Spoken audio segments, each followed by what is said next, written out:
We are also up to a great discussion point right now, panel discussion, where we want to bring up 4 experts, practitioners on to addressing the road salt issue and to talk about the concerns and the impacts that we are seeing park-wide in the Adirondack Park.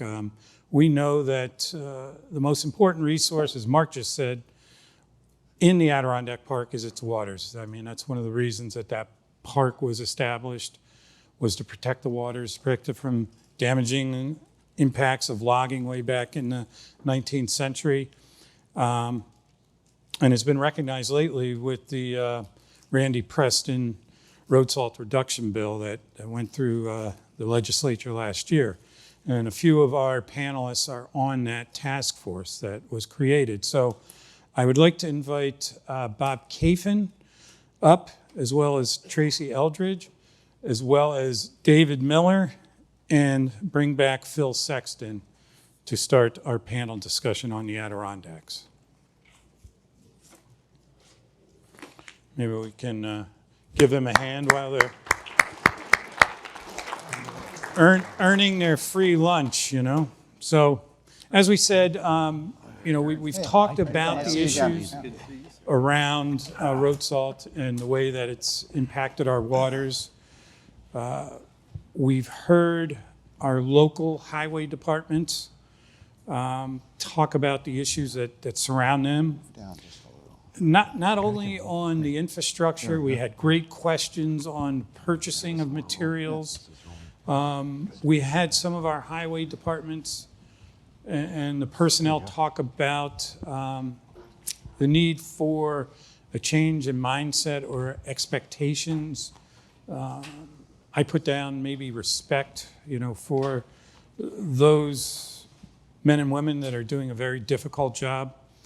So all these issues come around, and, you know, to protect a place that is as special as the Adirondack Park, you know, we need to have collaboration.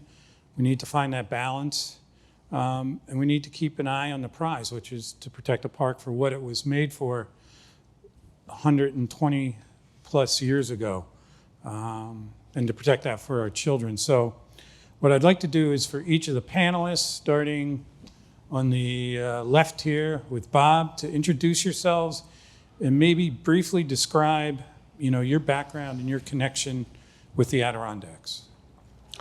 Thanks, Chris. I'm an environmental lawyer by profession. I have lived either part-time or full-time in Warren County for 50 years.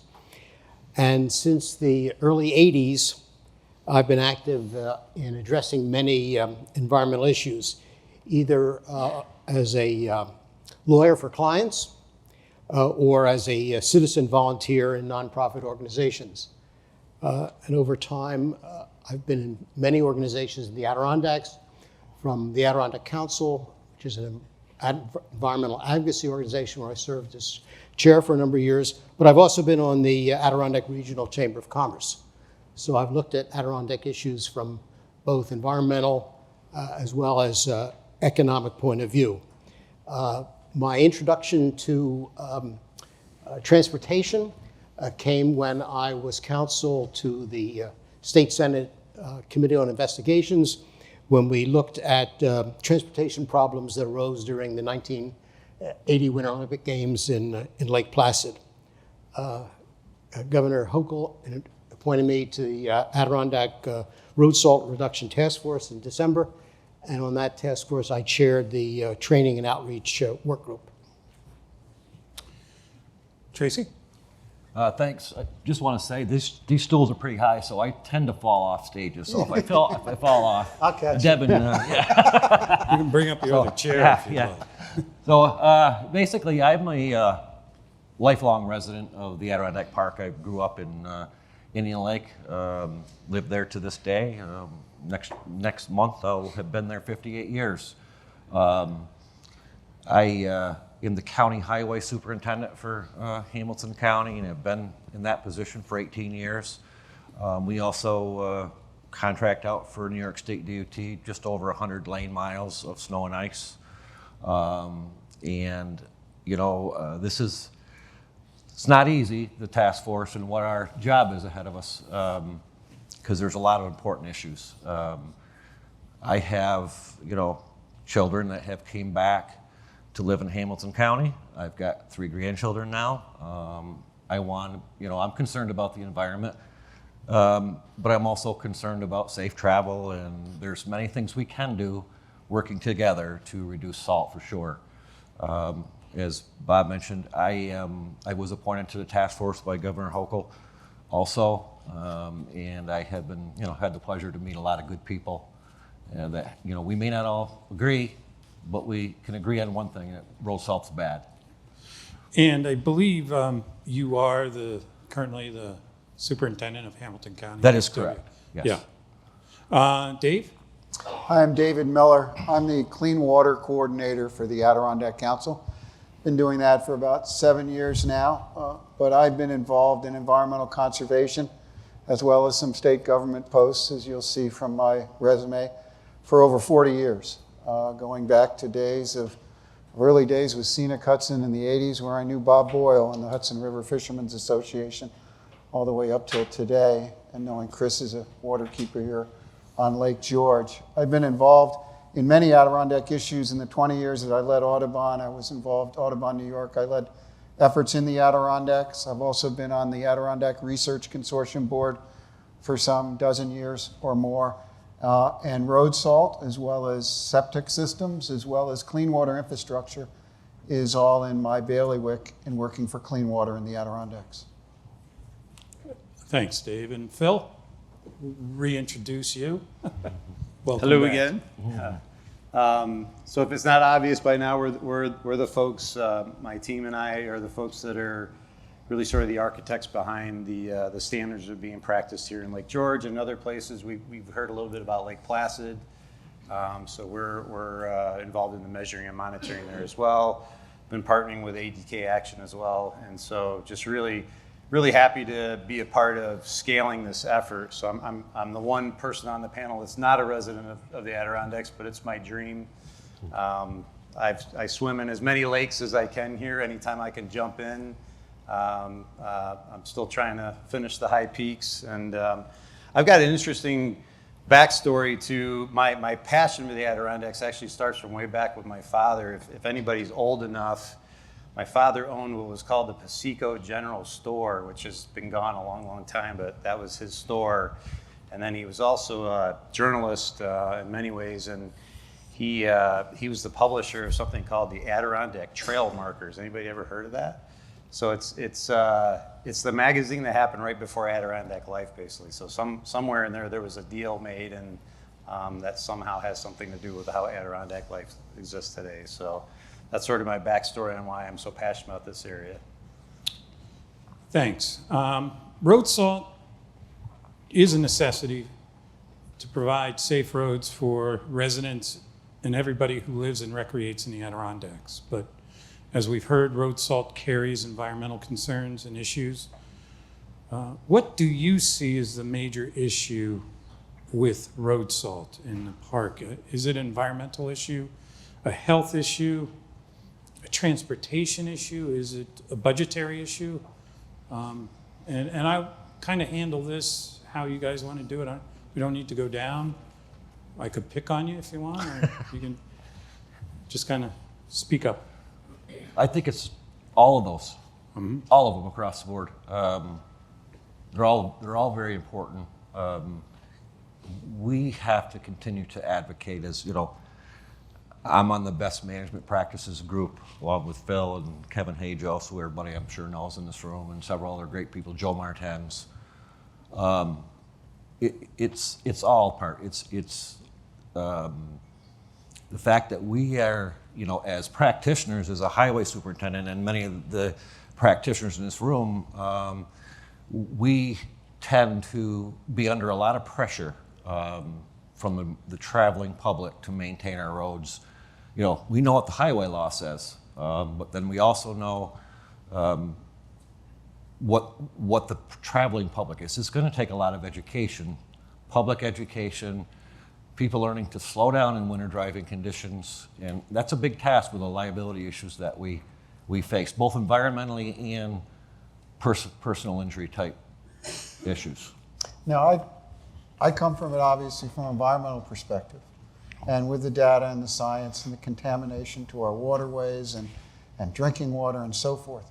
But if I were to answer the question, I'd say the biggest issue is balance, to build on what Terry has said. And how do you craft a balanced approach, like has been discussed here, on a park-wide basis, at all levels, to move this forward and move this forward aggressively? So I think that's the biggest issue, crafting the balance and the successes from here to scale, whether that scale is New York State or whether that scale is a small village in the middle of the Adirondacks.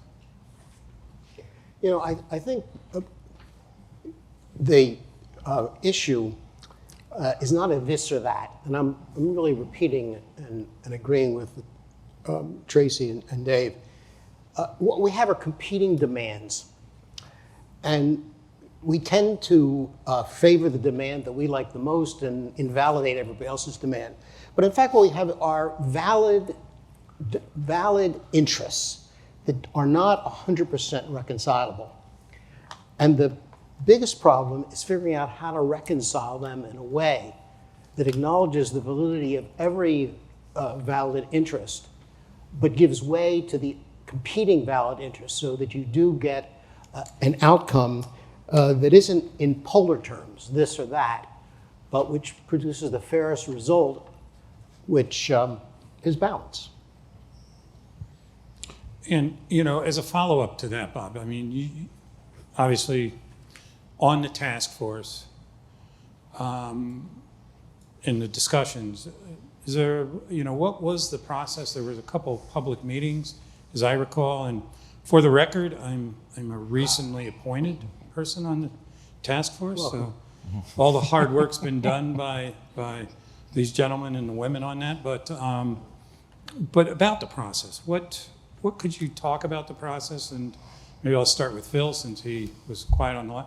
You know, the process and how did that go forward, and what did you learn from the process? I think what was interesting in the beginning was once the task force was appointed and assembled, we had to decide how to break down the legislation into sort of digestible chunks. And so what we ended up, to Tracy's point, we ended up breaking out into different working groups that focused on different sections of it. So there's a working group related to the actual impacts of salt and trying to study and report out on that. There's a working group for the outreach and the training efforts that we think are going to need to be recommended. There's another working group for best practices and actually assembling the pilots. And then the last is the monitoring. So how do we actually monitor any kind of results that we may get out of that? So I think that was important to sort of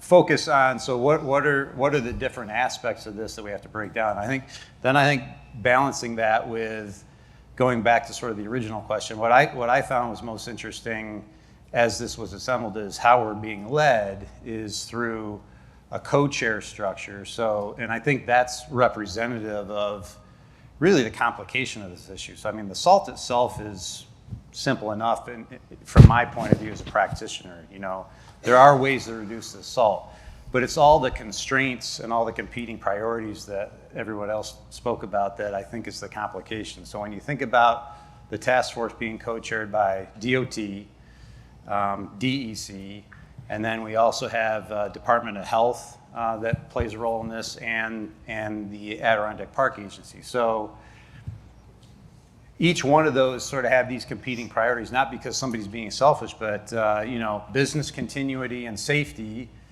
is then having to compete with environment, is then having to compete with, yeah, but this is all really bad for our health. And then, oh, by the way, we're focusing on this in the Adirondack Park. And so there's then another layer of constraints or challenges that are within that. And so, you know, this has been a great lesson for me, this process, because, you know, I've not really ever been involved in government work per se at a legislative level. So as they say, you know, this is how the sausage is made. And so I think in this case, this is a really tough one to balance, right?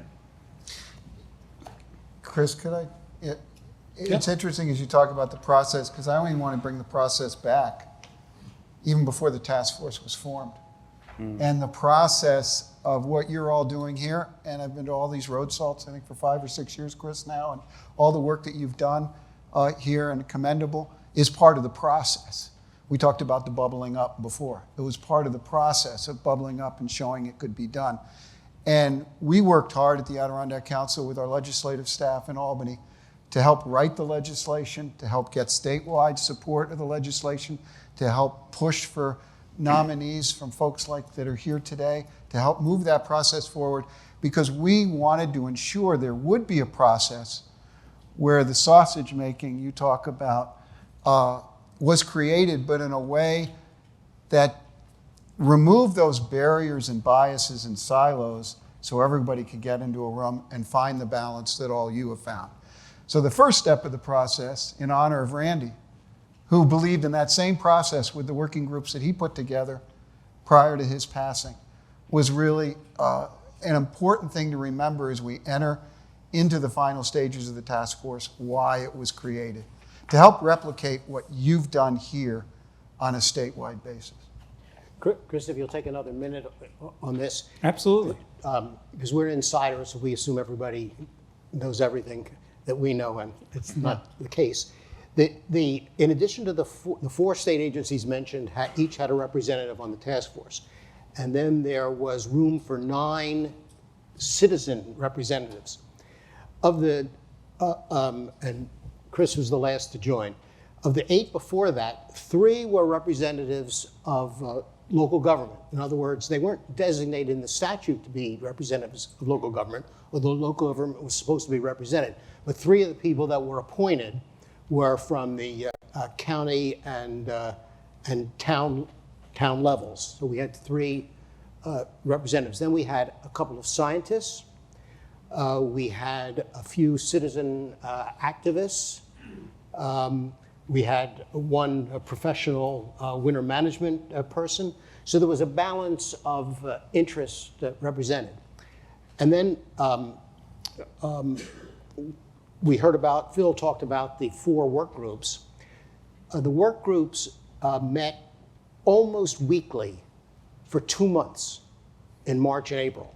So this was a working bunch of people who got together on a regular basis to discuss issues, to give each other assignments, and to report back at the next meeting. So there was an intensive, work-heavy time, and at the end of each of those times, there was a written product produced that represented everybody's homework. And then the task force as a whole met a number of times to roll up into a comprehensive document the inputs from each of the work groups. So this was a very hands-on project. From my own personal perspective, it was a wonderfully collaborative and cooperative group of extremely experienced and intelligent and decent people. It was a pleasure to be among them. I got more educated than I was educating, but it was a very good process. We don't have a result yet, though. The proof of the pudding, they say, is in the eating, and we still have to wait for that. Mm-hmm. And I would like to field any questions people have from the audience. We have one right here to start off with. Just so you're aware, I will divulge that I did throw out a few questions to the panelists before to get this, grease the pump, but now the spotlight's on. This is very interesting. So how long do you think it will be before you're at a point where you're ready to make a recommendation to the chair of the task force, which I would assume would find its way up to the governor? That's a good question. Nobody wants to answer I should have prefaced that we don't want to talk about the final product. As a non-task force member on the panel and an advocate for the task force, I would just say, while the deadline has passed from the legislation of when the final report was to be released and published. We are hopeful that the task force will find common ground to push forward a comprehensive report in the near future. That's the best I can say from watching it from the outside. I would say this, to Bob's point, all of us on the task force had a lot to learn too. We had our own expertise. We had to learn. We had a lot to learn on the other side, and so we all recognized, and Bob and Phill can agree or disagree with me, this road salt reduction is much more complex than meets the eye. Yes, we can sit here and say, we're doing good work with salt reduction, but we can go a lot farther, but it's going to take a lot of collaboration and a lot of, even after the draft report comes out, is further work as far as that. But it is, it was an eye-opening experience, and still is for me, in my personal period, and to get to know everybody. We all understand, we don't, even as highway superintendents who sometimes are looked at as non-environmentalists, we hate salt as much as the scientists that know salt's bad for water. We see what it does to our infrastructure. We see what it does to bridges. We see what it does to vehicles. So we understand that too. I think all of us on this task force wants the end goal is to be able to reduce road salt by a lot.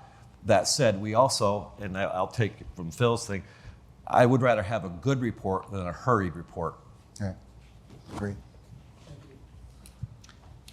Question over here.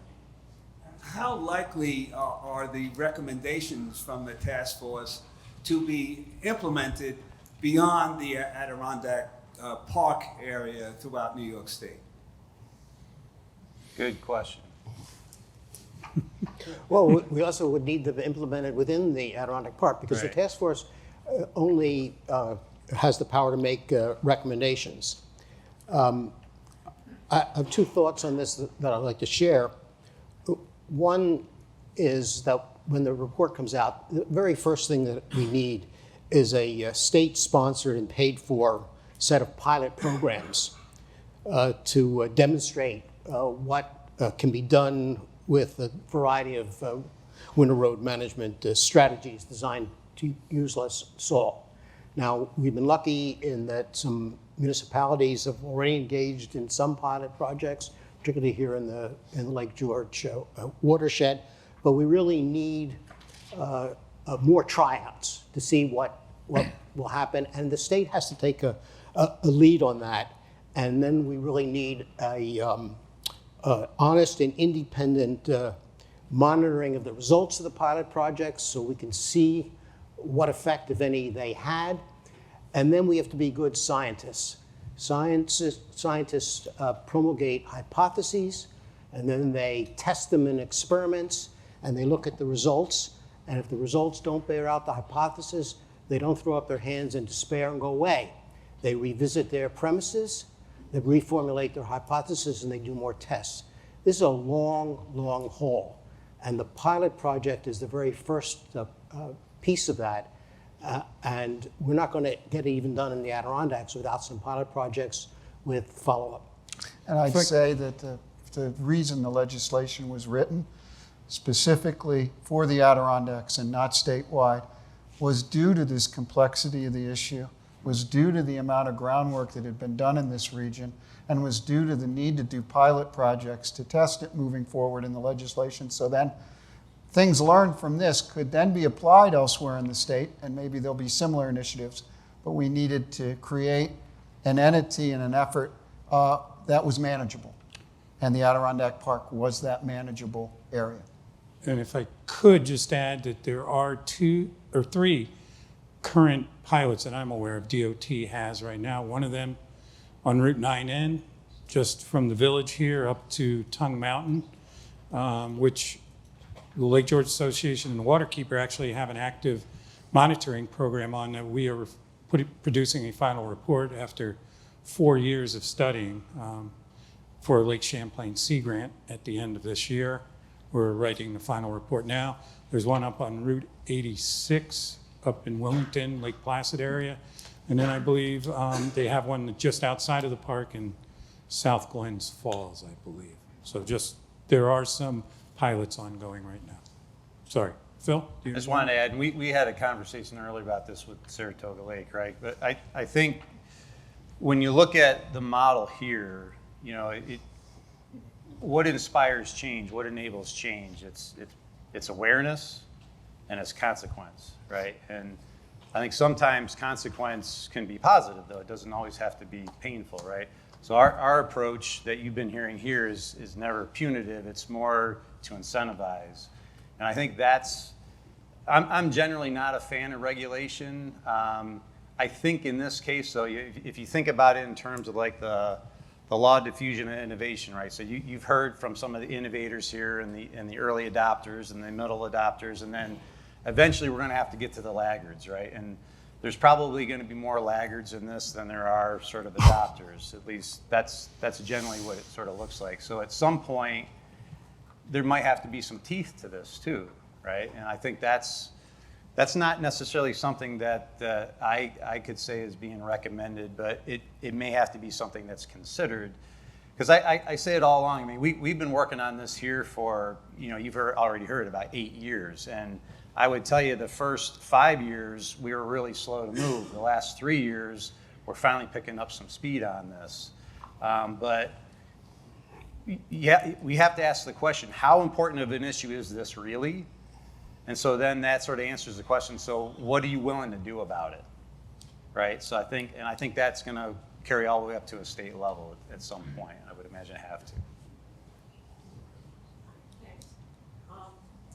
The best practices in these pilots is only one section of what the task force focused on. I'm particularly interested in the outreach and training, the impacts of salt.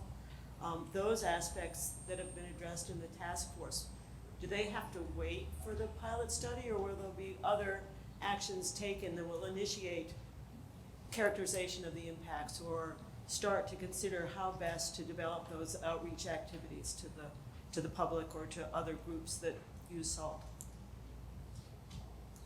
I guess that was my work group, so. You're up, Bob. You're up. So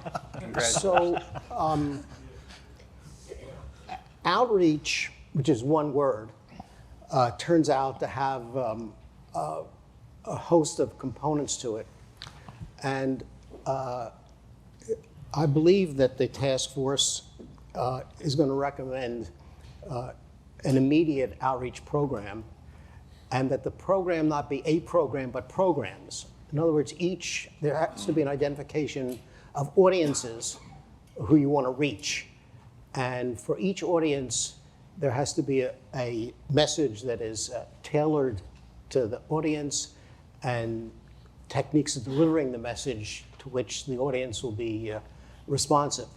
But a great deal here is based upon, as we've heard from earlier panelists today, and as Tracy eloquently expressed earlier, there's a lot of motivations that people feel that come from what they know and what they believe. And we have to begin to change some perceptions.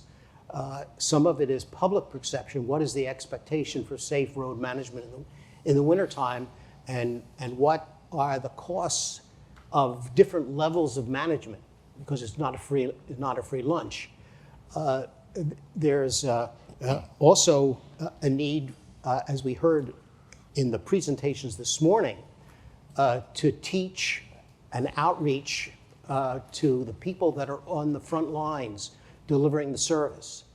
And there's a slightly different message to the people who supervise them. The town supervisors who call up the highway superintendent and complain that they didn't do what they were supposed to do, and therefore put pressure to divert resources in a way that may not be the most sensible town-wide management strategy. So you can't wait around in trying to change public attitudes, the attitudes of policymakers, and the attitudes of people who are charged with delivering winter road management services. So that doesn't have to wait for a pilot project at all.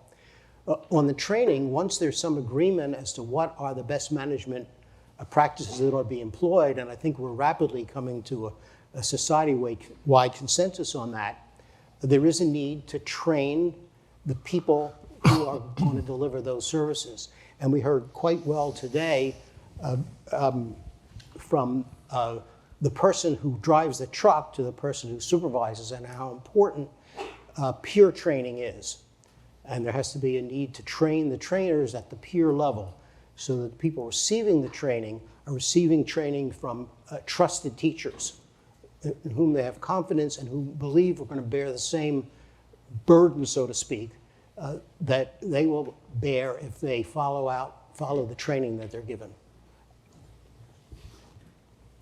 I think to add to that then is, so I work with Bob on this group as well, but so breaking that right down, it's outreach at a policy level, at a practice level, and at a constituent level, really. So, constituents are all of us in this room actually drive on roads, and then some of us are, customers of public parking spaces and those kinds of things. So, at the end of the day, you've got to speak to each of those. That whole bucket thing you saw this morning and the results of that only happens when at a policy level that they're allowed to do that first. So a lot of times we chase after, let's just chase after and train the operators, the people that are applying that salt. They're simply just applying what they're told to apply, right? And sometimes even at a policy level, from the state on down, state, county, town, village, I don't care who it is, it's we as the customers, the constituents that are driving the level of service expectation in many cases. So we in the contractor world, we call it the customer's expectation creep, right? So we've creeped our expectations way higher than it ever used to be. So we expect bare roads while it's snowing. And so, but I've also advocated, I don't think we're going to be able to change that expectation. So now we actually have to change the methods and the human behavior aspect of how we achieve that level of service. And so what you saw here earlier today with the buckets is there is a way to do it, but it sure takes a heck of a lot of time. And half the time that it's taken us to get to that point has not been at a practice level. It's been getting their policymakers to let them do it. Right, to give them some courage to say, yes, you can go ahead and do this, and we'll risk the extra phone call that somebody makes because they see something different. Everybody wants to see the salt on the road. They want to hear the crunch under the tires. So even when we convert to lines in the road, it takes a couple of years before people even understand, well, what the heck are these things? How come I don't have what I used to have, right? And the sand thing is the same example that we talked about earlier. If they don't see the dirty snow, they think that there's a lower level of service being achieved for some reason, right? Phil, you mentioned the possible need for mandates or regulations.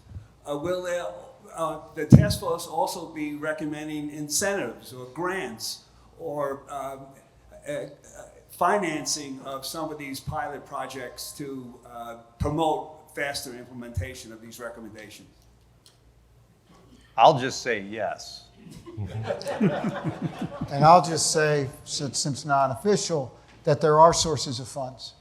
Within the Water Infrastructure and Investment Act, there's a road salt storage category that has over $50 million statewide, and you could expand that and put more funds into that to include equipment. So there are different mechanisms in the New York State budget under clean water programs that could help fund that. I just want to say on this whole policy end, remember, we talk about here, and everything we've talked about here pretty much has been, until a little later, the local policies, and getting the local town boards and the local supervisors involved, in the local drivers and plow and public works, so forth. But we got this at a macro level. We have the State Department of Transportation, and they put down about 75% of the road salt on 25% of the roads. We know the research, we know the science, we know there are practices, we know they're starting to do some pilots, thanks to Chris and others. But that's a big silo in itself, and that's a big cultural challenge in itself. And so we need to be conscious of that, and our hope is that the task force report will come out and break and make a cultural change in large agencies, we call them aircraft carriers, and help them shift and make cultural changes there as we're also making them on the local level. So may not be as much about mandates as cultural change and moving in new directions to have these same end results while protecting the environment and our citizens' wells. I would answer yes to that question, as Phill, just yes. But to Bob's point earlier, we face criticism from both sides of the spectrum. As Bob mentioned, town supervisor, social media, get out on the roads, they're doing a horrible job. There's an interest in all, like, why aren't they out there? A law enforcement official, hey, the road's slippery, get out here. When really, it may not be necessary. But we tend to take the conservative, safe approach, which leads to overuse of whatever the material you're using. But the picture that you see on the screen right there, that's a misleading picture there in the fact that, and this is on the state legislature and governor, and this is not a political statement. That's a very, very newer road. They all should be looking like that in the Adirondack Park. If we are absolutely serious about reducing salt, as much as we can do, these gentlemen in this room have done, as Phil's worked hard, that reduction would go down big time if they spent the money in infrastructure to make all roads look like that right there. And it's going to take funding. We need to, my estimation, and both Bob and Phill have heard it, we need to look at selective trimming of the canopies to let natural light in. We need to, as this gentleman said about salt storage, grants are very complicated sometimes. Some small towns don't have the knowledge to go through and jump through the hoops of those grants. I know in my county, we're very desperate for proper storage for sand and snow and ice control. But still, our legislators, they are looking at the dial. Not that they aren't concerned about the environment, but there's a lot of other needs. As we've all found on this task force, there's competing interests here. There is an easy solution if we could all get to that, get to it and understand that wintertime driving is different than summertime driving. Cultural change. Cultural change. Slow down. Yes. Fix our road infrastructure. So, I don't care if you have a live edge plow or whatever. Typically, rutting in roads are not square. It still creates more. You got to use more material to clear that road up. So that's just. I'm hoping this applies pressure to the state legislature, because this is not a political issue in my mind. This is about safety all the way around, whether it's health, traveling public. We have to have medicine. We have to have fire, ambulance protection, all that stuff. We have to do business, as Phill said. Someone said, I think earlier, business world still goes on. We can find solutions. The task force, we can get there. It's just, we've got to be allowed to do it. Mm-hmm. What I might just add, because I only said yes, so I'm going to add a couple more words to it. No, sorry. Yeah. So, but to your question of mandate or regulation, I personally don't believe this is something that you can regulate. It's too fragmented of an issue. So you can go ahead and try to police it, but it's not going to happen. And so that's why I go back to sort of my background, which really is more at an entrepreneurial level. I think taking an entrepreneurial approach to this and figuring out what the incentives are to following these practices is really what it boils down to. I think money talks. I think that's a piece of it. I mean, less salt just means, less money, right? Less cost. But early on, one of the things that I had to do, even with the town of Hague, was we had to actually convince folks, like we started seeing savings, but then it almost created a negative consequences like, oh, great, well then now we can actually lower the budget. So somebody's gonna wanna, whoever the town supervisor is today, and I'm not trying to tease you guys, but it's like, you wanna be able to say you lowered taxes. Don't lower taxes with that budget. You heard Edinburgh, man, I mean, they don't have a pot to pee in with that budget, but they're making it work, and they're reinvesting. So they're allowed to keep that budget, even though they're saving, to then reinvest in the technology and the measuring and the training and everything else. That's what has really been inspired here, and so I think that's the scalable model that we can follow.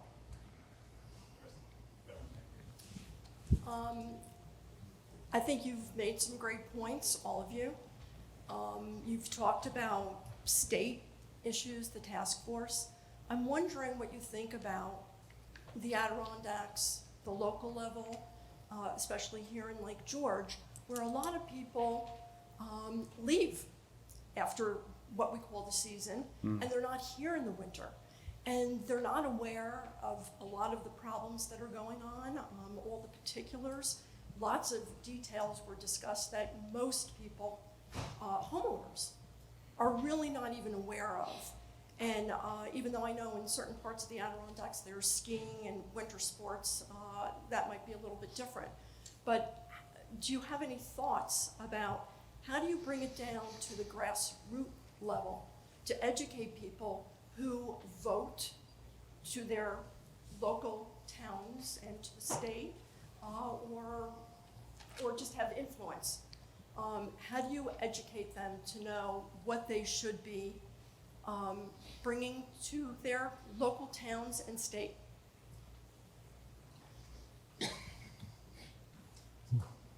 Well, I think here you really have, for the seasonal residents, the potential adverse impacts of salt on the resources that are the reason they come seasonally is probably the way to go. So for people who live here year-round, when you try to do the balance, safe roads is quite important.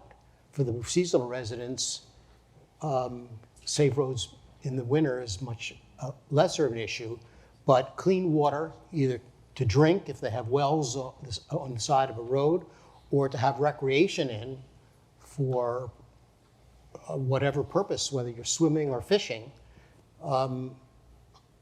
it is a big issue for them. So I think if you can do the public outreach in a way that ties the problems of winter road management to the value of the natural resources that the seasonal residents depend on, you can get the message through. But that's why I talked before about needing to define the audiences. There are different messages for different audiences, and you have to find your audience and figure out what it is that motivates them to act in a certain way, and tailor your message to do that. If I could, I would like to field one of the chat room questions, and that'll about do it, unless you guys want one. I just one other thought after the question, if I could, or before. Sure. Here, go to the question. So we kind of already touched on the DOT pilot studies, but someone had a question as to how has the task force identified priority areas or communities for salt reduction and or test pilot / case study scenarios? Yes. Yeah, I don't know if we can answer. I don't think we can. Of course, that's got to go to me, right? Yeah.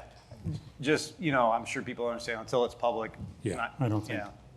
Yeah, I don't think we can. So, but yes, for sure. Yeah, and Dave, if you, we got about 2 minutes left. I'd like to give each one, Okay. a half minute Yeah.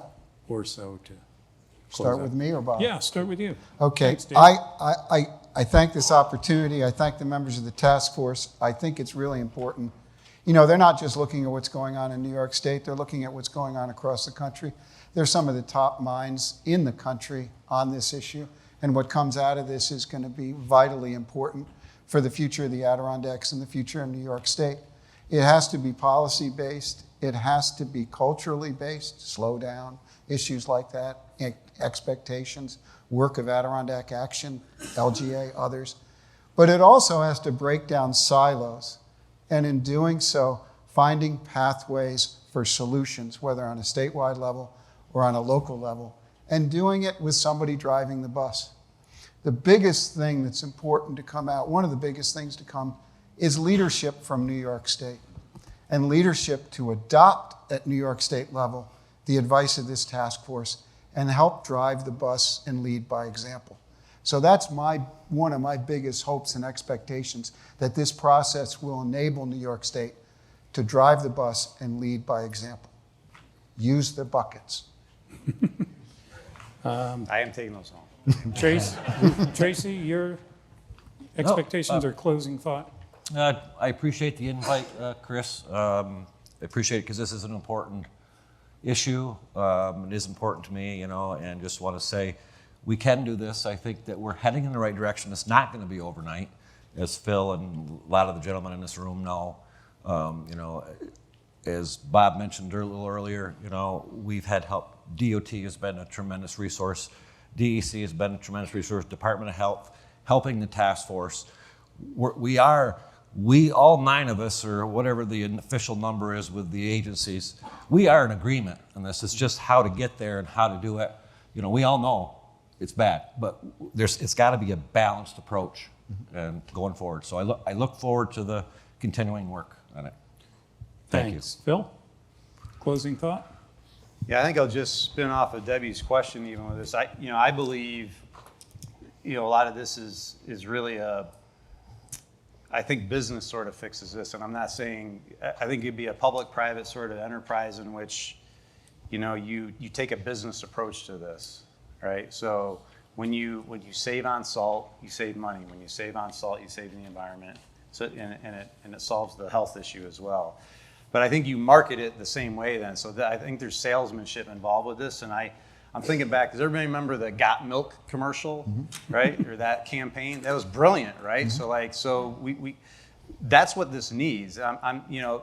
There's enough people in the room that know what's going on with this salt thing, but generally speaking, this is an invisible epidemic. Almost nobody knows that this is a problem, really.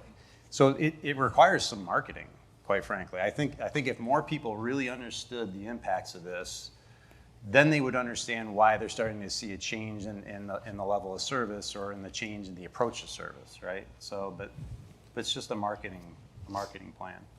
Thanks. Bob? This is not a sprint. This is a marathon. And even if you look at the arc that we've talked about today, Sawyer pointed out that almost 10 years ago, ADK Action put together the first interagency group to begin to look at that.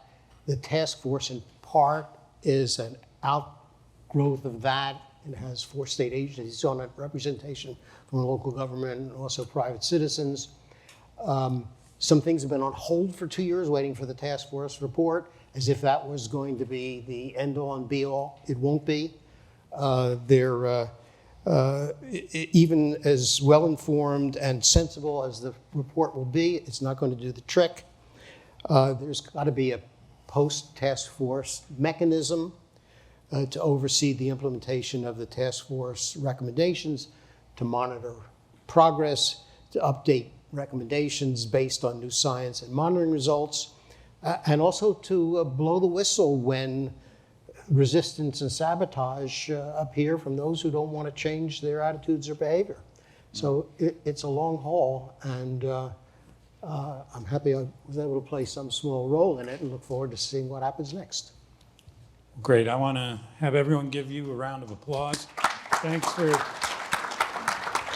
sitting up here under the lights and sharing your thoughts, what you could, with us. So, and thank you for your time on this, because we know it took a lot of time because you guys worked hard on this.